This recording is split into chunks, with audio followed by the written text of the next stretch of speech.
twebwe abantu twabanje kubaho telefone itariho, ariko kuri ubu ubuzima buragoye kububamo nta telefone. Mbese bizagenda bite umunsi twahitishijwemo kubaho nta telefone, cyangwa se tugahitamo kugumana telefone zacu ariko ntitwongere kubyara cyangwa kororoka? Buri kuri channel ya Lightway, naho ijwi wumva ni irya Ishimwe Joseph. Nta gushidikanya ko twese tubona impinduka zikomeye mu iterambere ry'ikoranabuhanga ndetse n'itumanaho, aho abantu benshi dukomeza gutangazwa na byinshi tugeraho tubikesha ikoranabuhanga rya 4G na 5G urigeranije na 2G na 3G.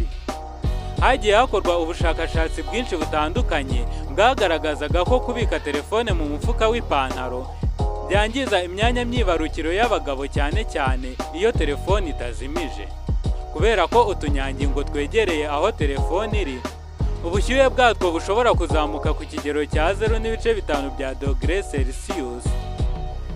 Bakanavuga ko sinyari telefone iba yakira n'izindi ikazohereza mu gihe ifunguye, ndetse n'ibyitwa electromagnetic field na radio frequency bigira uruhare mu kugabanya ubushobozi bw'umubiri mu gukora intanga.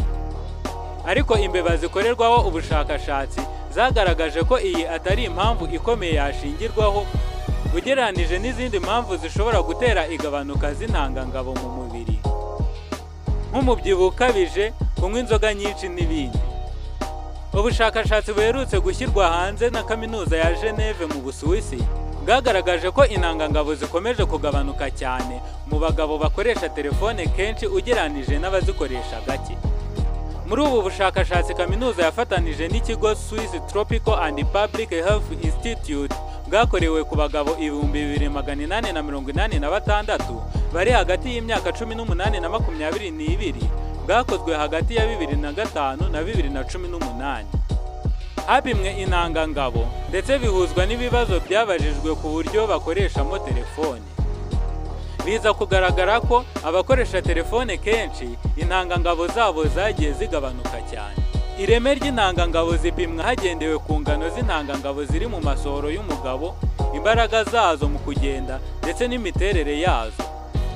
Umuryango mpuzamahanga wita ku buzima OMS ugaragaza ko biba biteye inkeke iyo mu masohoro y'umugabo angana na mililitiro imwe hatarimo nibura intangangabo ziri hejuru ya miliyoni 15.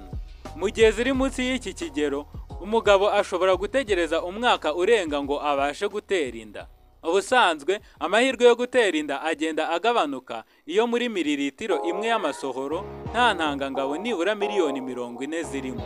Hari ubundi bushakashatsi bwagiye bukorwa mu myaka yatambutse bugaragaza ko intangangabo zigenda zigabanuka mu bagabo uko imyaka igenda ishira, aho nibura mu myaka 15 ishize zavuye kuri miliyoni 99 kuri mililitiro imwe zikaba zigeze kuri miliyoni 47 kuri mililitiro. Kimwe mu bivugwaho ku isonga mu igabanuka ry'intangangabo harimo imihindagurikire y'ibihe, imirasire y'ibikoresho by'ikoranabuhanga, kunywa inzoga nyinshi, kunywa itabi, umubyibuho ukabije n'ibindi.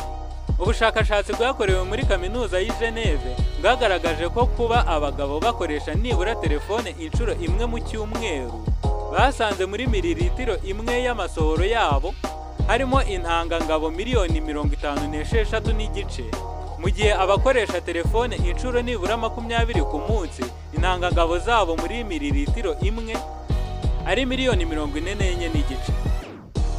Abakoze ubushakashatsi bavuga ko byatijwe umurindi cyane n'iterambere ry'ikoranabuhanga, aho ikoreshwa rya internet rigenda ryiyongera. Mwakoze gukurikirana iyi video, kora subscribe kugira ngo ujye ubona izindi video nk'izi. Hari igitekerezo wifuza kutugezaho watwandikira muri comment. Wayikunze wabitwereka ukanda like.